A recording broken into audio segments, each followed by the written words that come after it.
Support for Louisiana, the state we're in, is provided by Entergy Louisiana is strengthening our power grid throughout the state.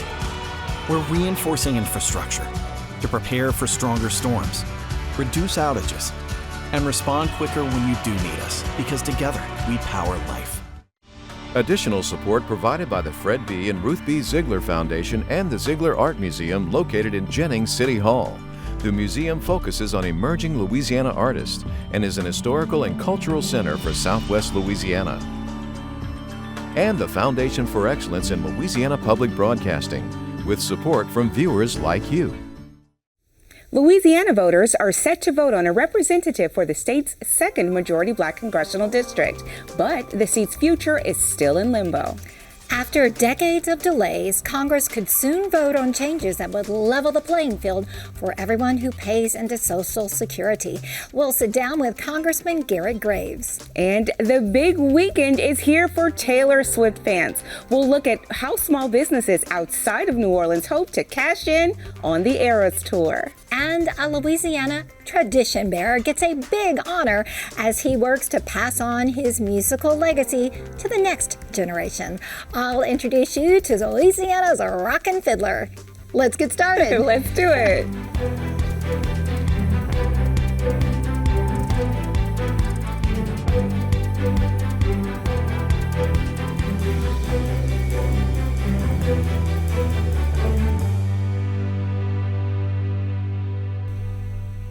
Hello, everyone. I'm Karen LeBlanc. And I'm Dorothea Wilson. Much more on those top stories in a moment on this week's edition of Louisiana, the state we're in. But first, our Beyond the Ballot coverage continues this week with a look at Louisiana's newest congressional district. The 6th district was reworked to more accurately reflect the state's population.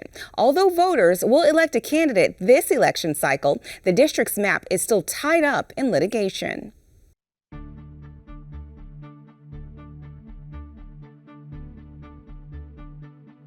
For the first time since the 90s, Louisiana now has 2 majority black congressional districts, and soon voters will pick their newest representative. It's important that we see representation that looks like us in those seats. And when you look at an institution that has sometimes provided barriers to getting that representation that looks like us, this is a really positive thing for this state and for my community, because it means that opportunities for people that look like me open up, and that's always positive. In 2020, state lawmakers redrew Louisiana's congressional maps, keeping just one majority-minority district, even though the census found that black people make up about 1/3 of the state's population. A group of black voters and civil rights groups then sued, arguing the map violated Section 2 of the Federal Voting Rights Act. They say data proved Louisiana needs 2 majority black congressional districts, giving black voters a chance to elect candidates of their choice. Lawmakers ultimately gave in, creating the 2nd majority black district. Former Baton Rouge NAACP President Eugene Collins says the new map was a much-needed step in the right direction. When you look at the fight for equity, right, in our community, there's a lot of times we don't talk about equity, right? Talk about equality, but to really achieve true equity, certain populations in this country, whether you believe it or not, have been systemically oppressed since they arrived on the banks. So when you look at that, we need leaders on levels that look like us, that know exactly what's best for our community and what's best in the unique barriers that sometimes our community face. The new map shifts the demographics of the 6th district from a white Republican district based in South Baton Rouge and surrounding areas to a mostly black district from North Baton Rouge, also touching parts of Lafayette, Alexandria, Natchitoches, and Shreveport. However, the map might not last beyond this election cycle. The state is currently facing litigation due to other groups who say the new map violates the 14th Amendment. They argue that the district amounts to an unconstitutional racial gerrymander. Attorney Victoria Wegner from the Legal Defense Fund says their fate lies in the hands of the U.S. Supreme Court, but she's hopeful that they'll find a middle ground that is both equitable and fair for both parties. Waiting to see if the Supreme Court is going to take up jurisdiction over this Louisiana matter to truly, not just for the state of Louisiana, but more for the nation broadly, decide what this balance is between the Equal Protection Clause of the 14th Amendment, which prohibits racial discrimination, as well as balancing it with Section 2 of the Voting Rights Act, which is also geared at prohibiting racial discrimination, but also provides a framework that does require legislatures to consider race to advance principles of equity and fair representation for a minority group here in Louisiana. In the meantime, she's grateful for their current victory and believes all of their hard work did not go unnoticed. For the purposes of voters going to the polls this year, what we have is a map with 2 majority Black districts, a map that we believe complies with the Voting Rights Act, and finally honors the spirit of fair representation for Black Louisianians and truly for all voters in the state that believe in those principles of fair representation. Now, the Supreme Court isn't expected to take up the legal challenge over the 6th District until late next year.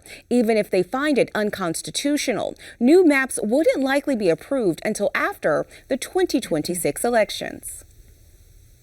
So far, nearly 600,000 people have voted early in Louisiana. According to the Secretary of State's website, Republicans have turned out in higher numbers than Democrats, which is the opposite of early voting in the last presidential election. Experts also noted a decrease in Black voters casting their ballots early in this election cycle. Early voting runs through 6 o'clock Tuesday night, except on Sunday. From hashtags to headlines, is there anything else trending in Louisiana this week other than Taylor Swift? And in honor of the Swifties, we are wearing our prettiest pink.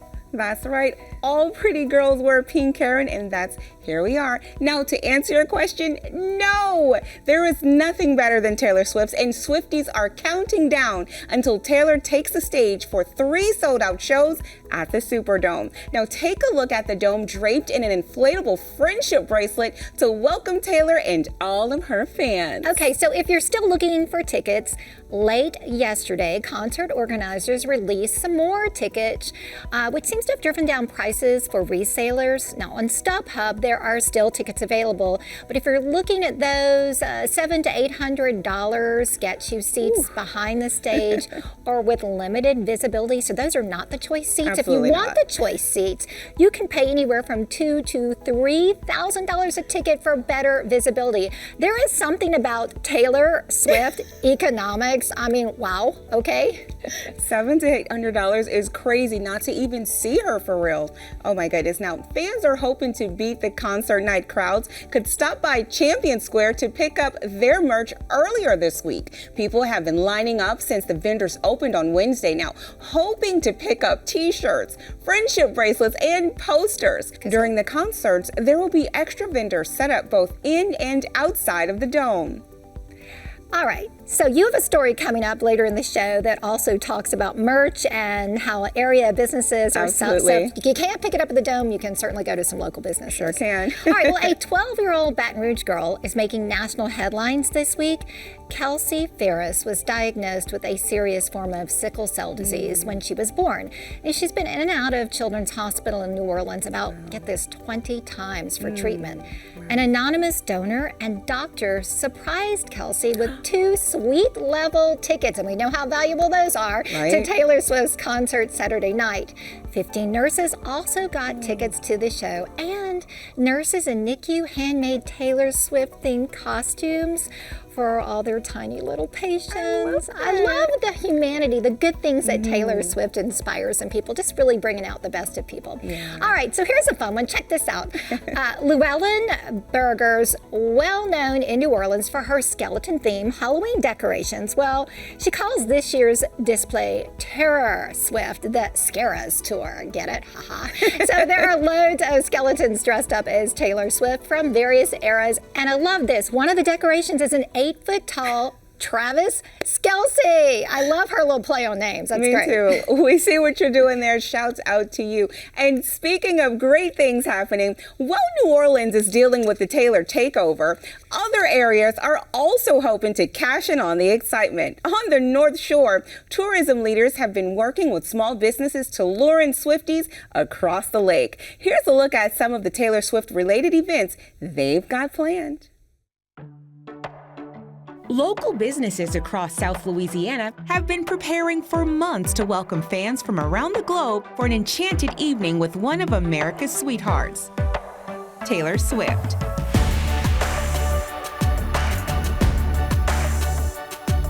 We're excited. We have been having Swifties come in probably since they heard the concert was coming to New Orleans. An area just 40 minutes north of New Orleans hope to cash in on the Taylor Swift effect and have planned several events to celebrate her arrival, much beyond a Swiftie's wildest dreams. Starting from Taylor Swift themed yoga, drag brunch, we have restaurants getting involved like the Greyhound with themed cocktails. The beautiful Southern Hotel that we're sitting at right here has their wonderful cocktail menu that's going to be flowing for everyone. We have Taylor Swift themed trivia at Old Town Pizza Company in Slidell, as well as Abita Brewery, which we're world famous for that brew company, and they're renaming some of their beers for Taylor Swift as well. And then we have, of course, fun for the kiddos or adults too, the kids at heart. We have Dip It Chocolates, who are doing Taylor Swift themed chocolates, friendship bracelets. They will be decorating, and also lots of karaoke options available. Now, it doesn't matter the Swiftie era that you're in or your own personal style. The North Shore has rolled out the red carpet and have created their own Taylor Swift love story for every lover of all things Taylor Swift. Every store, every Flirty Girl location is a different Taylor Swift era. We here in Mandeville are the red era, so we have the 22 display in the All Too Well put in these displays so customers can come and take photos and celebrate. We have ordered extra sparkle dresses, tops, cami sets, shorts, you name it, we got it. Bracelets, headbands, we have it all. Taylor Swift has been to 23 cities in the U.S. so far, and Katie Guasco from North Shore Hospitality and Tourism says the economic impact that Taylor Swift is bringing to the area will be like a gold rush. U.S. Travel Association has put out a study that for every $100 you spend on a concert ticket, a person spends on average $300 extra. So we want to get some of that spending, if at all possible, over here on the North Shore, even though the concerts are not going on the North Shore at all. With that convenience, maybe we're able to grab some of that impact. On average, our visitors spend $102 when they're here. So, $102 versus those Taylor Swift spenders. We're hoping that we meet somewhere in the middle there and impact our parish. From dresses that sparkle to shoes that shine, the North Shore Taylor Swift impact is in full effect. Okay, so we're going to give you one of our favorites.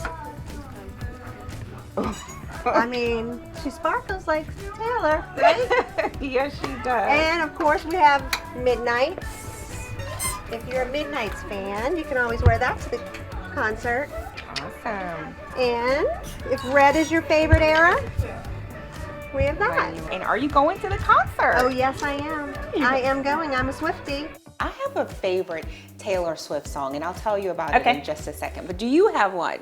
I do.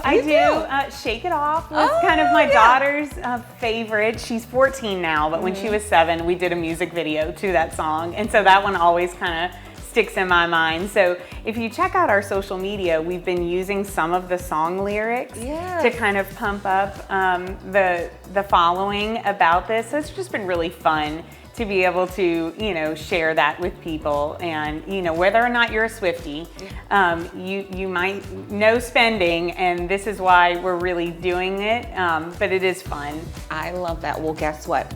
Taylor Swift, you guys, she has a song called Dorothea.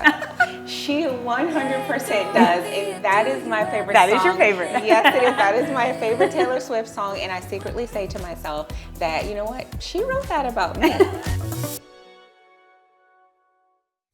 Louisiana Congressman Garett Graves of the 6th District is making headway on efforts to reform Social Security and eliminate penalties for millions of people working in public service. In a rare move, Congressman Graves is forcing a vote in the U.S. House of Representatives on legislation to eliminate both the windfall elimination provision and the government pension offset. I talked with Graves about the prospect of reforming Social Security before he leaves office and what's next in his political and professional life.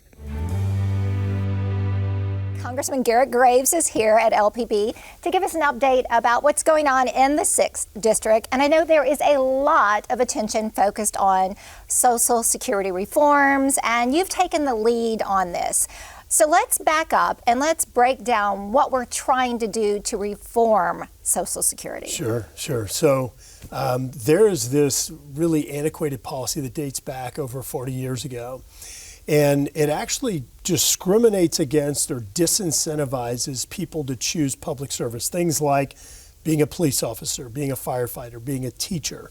I would argue those are really important professions, especially now. And just to give you an example, let's say that you and I both worked as teachers, but we worked at a private school, and we got paid the exact same amount, we worked the same dates, and after 20 years, I quit, and I said, all right, I'm going to stop teaching, and you said, you know what, I'm going to go work for a public school now. And you went on to teach for the public school for 10 more years. Whenever you and I go to retire, even though we paid the exact same amount into the Social Security system, I may get a check for $1,800 a month in my Social Security benefits. Yours may only be $600. And so, you know, people are like, wait a minute, you paid the same amount, you worked the same dates and paid into it. Why are you being discriminated against, especially in a career where folks aren't really overpaid and critical service to our community? And so what our bill does is it eliminates that discrimination, it eliminates that penalty.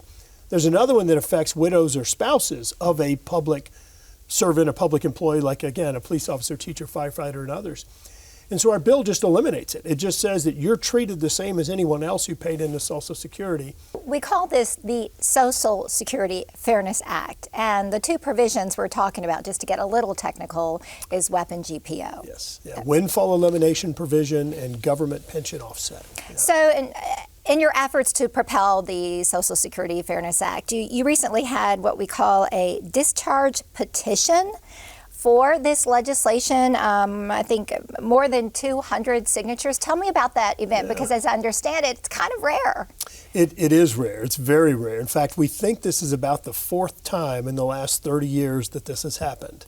And look, we had been negotiating and trying to come to consensus, working very cooperatively with Republicans, Democrats, the leadership committee, and others, and we just couldn't get there. And so since we couldn't get there, what we did is we set a deadline, and we said, look, by this date, if we don't have an agreement, a compromise, then we're going to have to go this route that forces it. Or you have to get a majority of House members, which is 218. We could have gotten many more. But we got 218 signatures, mostly of our 330 co-sponsors on the bill. And so it does force this for a vote. We expect it to happen in the second week in November. How realistic is it that we could actually see some action with the Social Security Fairness Act before you leave office? Sure. I think that they have the votes in the Senate. I know we have the votes in the House. And so as long as we're given a fair shot, as long as this actually gets scheduled in the United States Senate, I think this could go to the president's desk this year. We believe that over the last 40 years, somewhere between $600 and $700 billion have been taken from these public servant retirees and put toward other uses. $600 to $700 billion. And we're not trying to get all that money back. All we're trying to do is fix things prospectively. The Congressional Budget Office released a report basically in summary saying, yes, we do have ROI on coastal restoration efforts. You've been at the forefront of this. I just wanted to hear your thoughts on that. The Congressional Budget Office released a report that says that, in effect, that you get about $3 in return for every $1 you invest in projects like coastal restoration, hurricane protection, or flood control. I'm glad they did it. I'm glad they recognize the value, but I'll also tell you, if you put the right criteria in place, I think you can take that $3 and make it 10, or maybe even higher. And I think in Louisiana, our state really has been a national and international leader in developing the right criteria to make sure that we're making strategic investments, not pet political project investments, but strategic investments. I think that that's great ammunition for us, that report, for us to continue making the right investments. It shows that what we're doing in Louisiana doesn't just protect our communities, it provides a national return on investment by decreasing disaster recovery dollars, like we saw with Hurricane Francine. 11 feet of storm surge stopped in its tracks as a result of the investments that we made in southern Terrebonne Parish, saving taxpayers probably over $1 billion. Well, Congressman Graves, what's next for you in your career? Do you plan to stay in politics, and if so, in what way? Yeah, candidly, I'm not certain what's next yet. Both my wife and the bank have made clear that the mortgage is due in January, so I do have to figure it out. But I don't know. Being in a job like this and just some of the previous jobs I had, there are things that you kind of can't separate yourself from. I love the coastal issues and really enjoy working on coastal restoration and just community protection in South Louisiana. Love working on energy issues and infrastructure. So I suspect that I will be involved in some of those things in some cases. I'd love to see a new bridge get built here in Baton Rouge.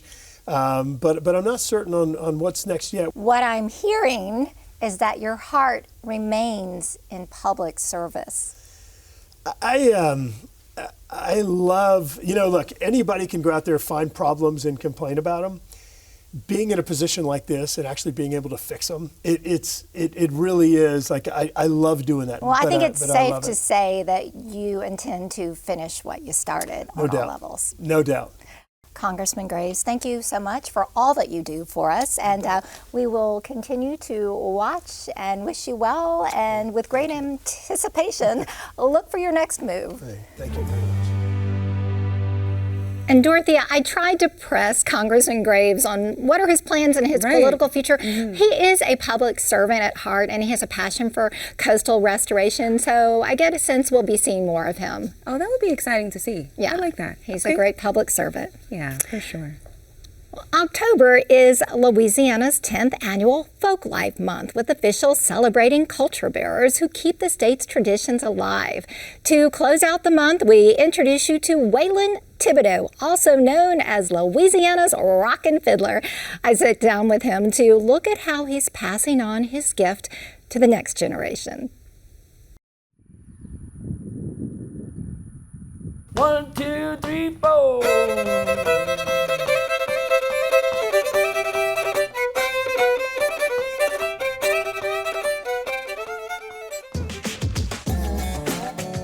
Waylon Thibodeaux is known as Louisiana's rockin' fiddler for his toe-tapping Cajun tunes. He performs internationally, sharing Louisiana's Cajun culture and heritage through music and storytelling.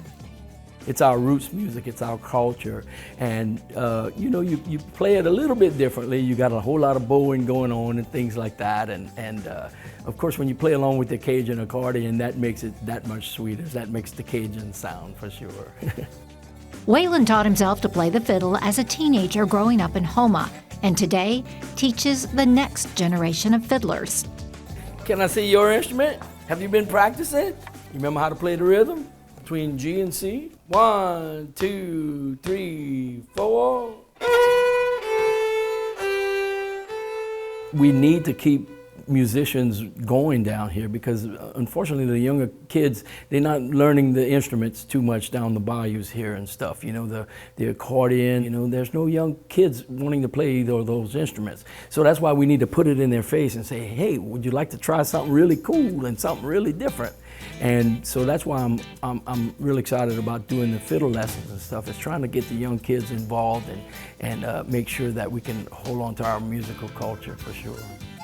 Waylon created Cajun-themed music lessons, teaching students how to play the fiddle by ear.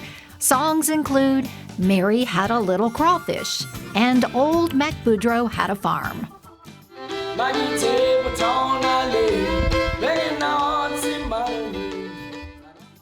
First time I came in here, looked at that melody, I'm like, what is this? I'm never going to be able to play this. Also, what a rhythm is and how to start and finish a song, depending on how long it is. And what would you say to other kids who might be interested in trying out the fiddle? Do it. It's fun, and practice a lot, because practice makes perfect. It's fun, and I really like the song. How does it make you feel? Happy.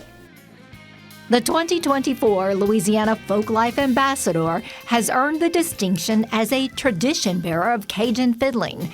It's rooted in a danceable style originating in Nova Scotia in the 1700s.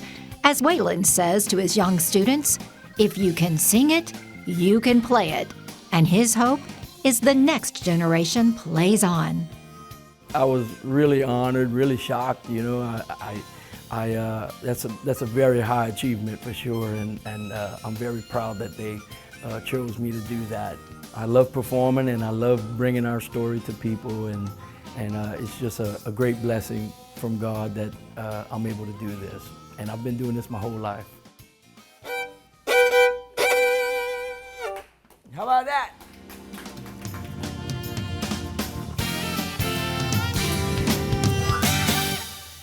What a great story, Karen, and what a great instrument to pass on to future generations. Yeah, he is making Cajun fiddling cool. And that's the whole point with Folklife Month and Tradition Bearers, is passing on these ancestral traditions. That's right. I love that. Well, coming up on Monday night on LPB, we are taking an in-depth look at Louisiana's obesity epidemic. Around 40% of adults in our state are obese, and nearly 22% of Louisiana children are considered obese. On Louisiana Spotlight, airing Monday night at 8 p.m., we'll explore the causes and the solutions to this health crisis. Join me for a respectful and honest conversation about the state of weight with medical experts and community stakeholders. That is Monday night at 8 p.m. here on LPB. That's our show for this week. Remember, you can watch anything LPB anytime wherever you are with our LPB app. That's right, and you can catch LPB news and public affairs shows, as well as all of the other Louisiana programs you've come to enjoy over the years. And please like us on Facebook, X, and Instagram. For everyone at Louisiana Public Broadcasting, I'm Karen LeBlanc. And I'm Dorothea Wilson. Until next time, that's the state we're in.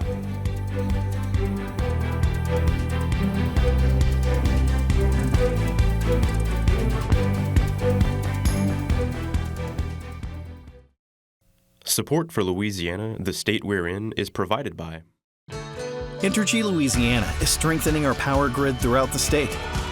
We're reinforcing infrastructure to prepare for stronger storms, reduce outages, and respond quicker when you do need us, because together we power life. Additional support provided by the Fred B. and Ruth B. Ziegler Foundation and the Ziegler Art Museum located in Jennings City Hall. The museum focuses on emerging Louisiana artists and is an historical and cultural center for Southwest Louisiana. And by Visit Baton Rouge and the Foundation for Excellence in Louisiana Public Broadcasting and viewers like you. Thank you.